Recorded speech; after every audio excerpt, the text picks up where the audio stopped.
Hey, what's up you guys? It's Dorothy and welcome back to my channel. Thank you guys so much for sticking around. In today's video, we're going to go into chapter 12 of One of Us is Lying, so let's get right into this video. This video contains sensitive topics and foul language. If you do not wish to continue, please click off of the video now. You have been warned. Chapter 12, this is only going to be one part because it's all the same perspective, so drinking coffee and it's making me burp a little. Rowan, Thursday, October 4th, 12:20 p.m.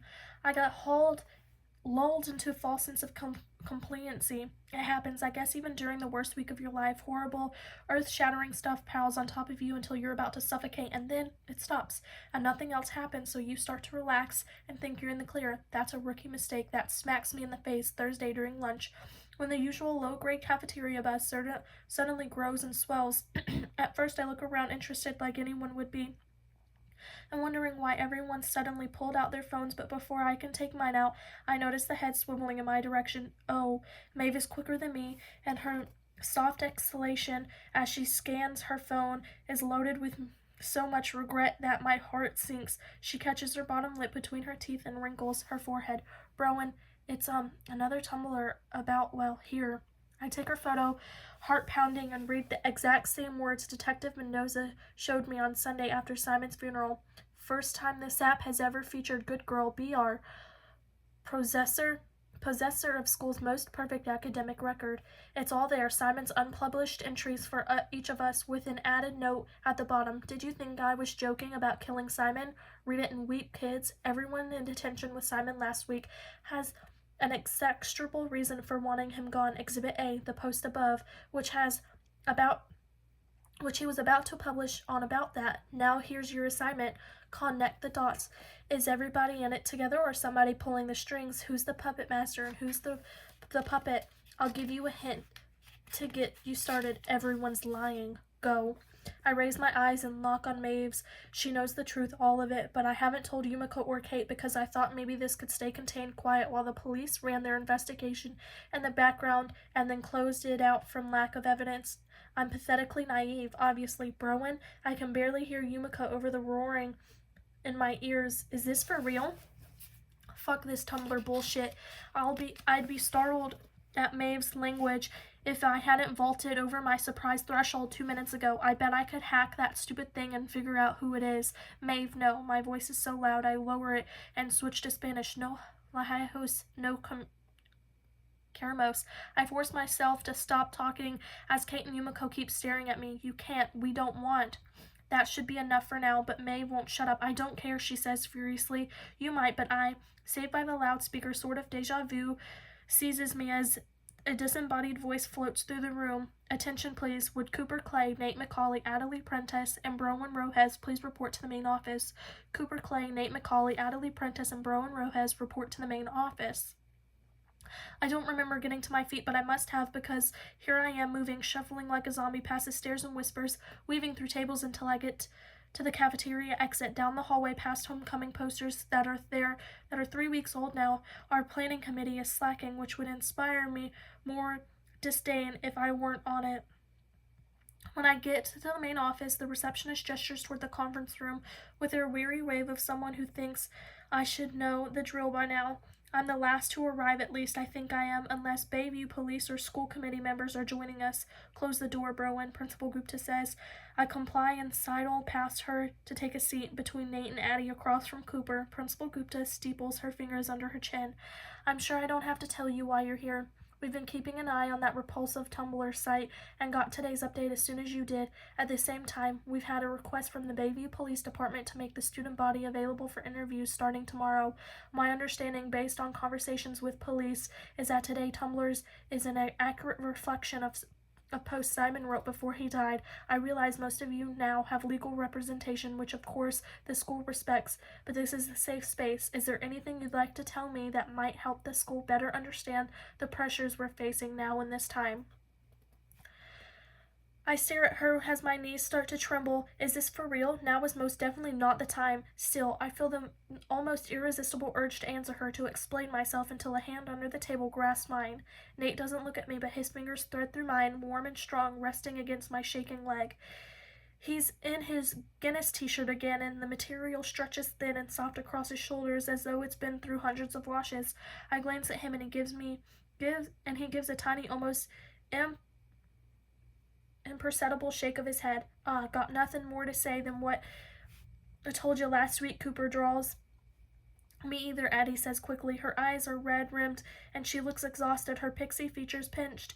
She's so pale I notice the light dusting of freckles across her nose for the first time, or maybe she's just not wearing makeup. I think with the stab of sympathy that she's been the hardest hit of anyone so far. I hardly think Principal Gupta begins when the door opens and the receptionist sticks her head in.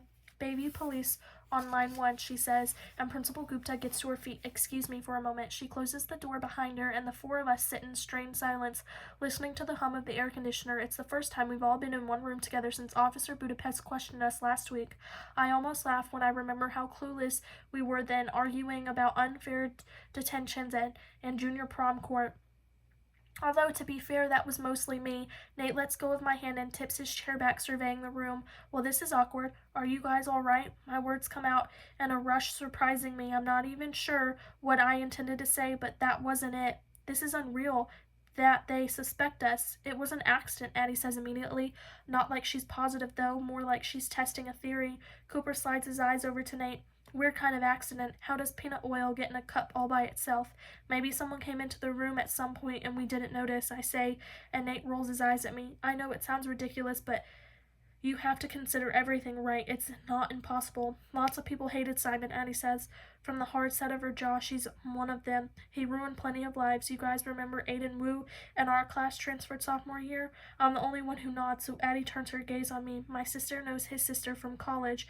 Aiden didn't transfer for the hell of it. He had a breakdown after Simon posted about his cross-dressing. Seriously, Nate asks. Cooper runs a hand back and forth over his hair. You remember those spotlight posts Simon used to do?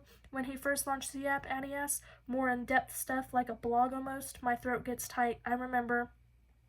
Well, he did that with Aiden, Addie says. It was straight up evil. Something about her tone makes me uneasy. I never thought I'd hear shallow little Addie Prentice speak with such venom in her voice, or have an opinion of her own. Cooper jumps in hastily like he's worried she's going to go off on a rant. That's what Leah Jackson said at the memorial service. I ran into her under the bleachers. She said we were all hypocrites for treating him like some kind of martyr.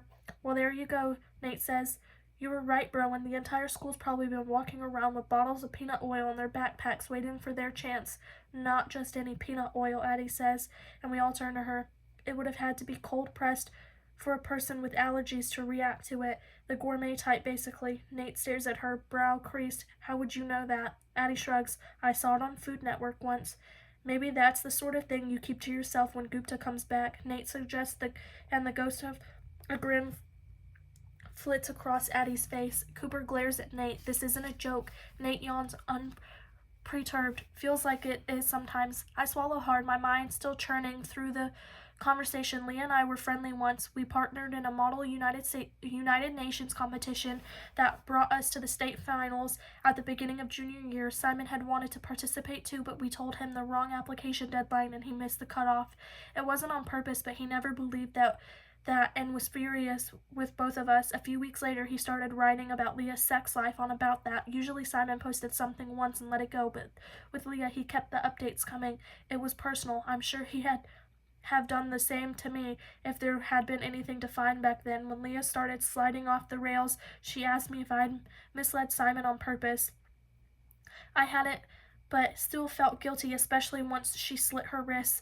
Nothing was the same for her after Simon started his campaign against her. I don't know what going through something like this does to a person. Principal Gupta comes back into the room, shutting the door behind her and settling into her seat. My apologies, but that couldn't wait. Where were we? Silence falls a few seconds until Cooper clears his throat. With all due respect, ma'am, I think we're agreeing that we can't have this conversation. There's a steel in his voice and wasn't there before. In an instant, I feel energy of the room coalesce and shift. We don't trust one another, that's pretty obvious, but we trust Principal Gupta and Bayview Police Department even less. She sees it too and pushes her chair back. It's important. You know, this door is always open to you, she says, but we're already getting to our feet and opening the door ourselves. I'm out of sorts and anxious for the rest of the day, going through the motions of everything I'm supposed to do at school at home, but I can't relax, not really, until the clock inches past midnight and the phone Nate gave me rings. He's called me every night since Monday, always around the same time. He's told me things I couldn't have imagined about his mother's illness and his father's drinking. I've told him about Maeve's cancer and the nameless pressure I've always felt to be twice as good at everything. Sometimes we don't talk at all. Last night he suggested we watch a movie and we both logged into Netflix and watched a god-awful horror movie he picked until 2 in the morning. I fell asleep with my earbuds still in and might have snored in his ear at some point. Your turn to pick a movie, he says, by the way of greeting.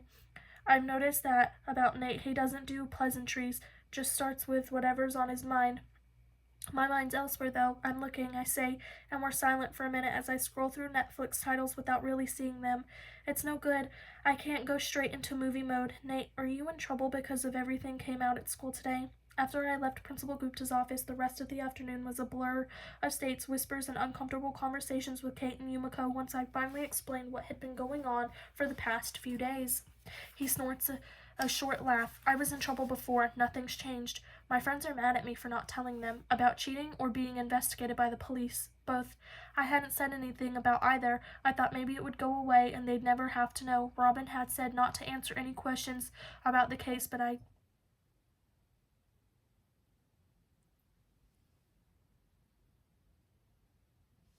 Sorry, it sounded like someone was in my house.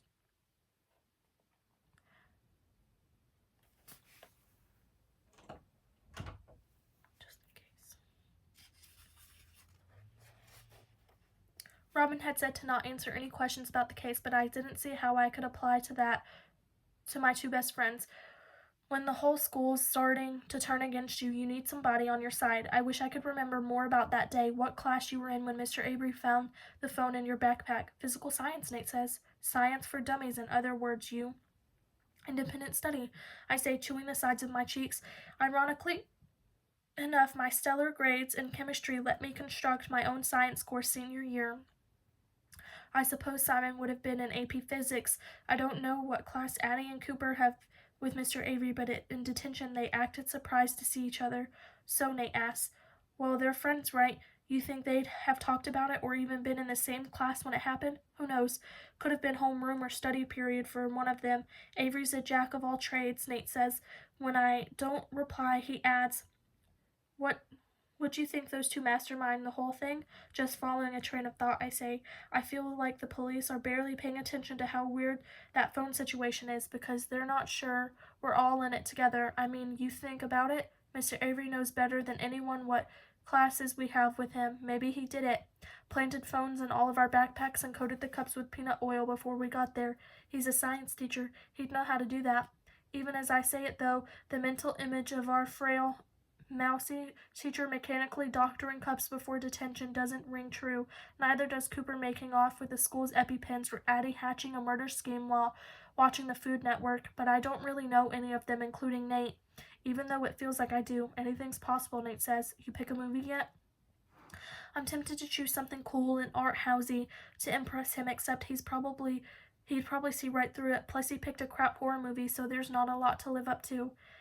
Have you seen Divergent? No, his tone is worry, and I don't want to. Tough. I don't want to watch a bunch of people get killed by a mist-created form from an alien tear in the space-time continuum, but I did. Damn it, Nate sounds resigned. He pauses and asks, you have it buffered? Yes, hit play. And we do. That is the end of chapter 12. I will see you guys in the next video. Bye.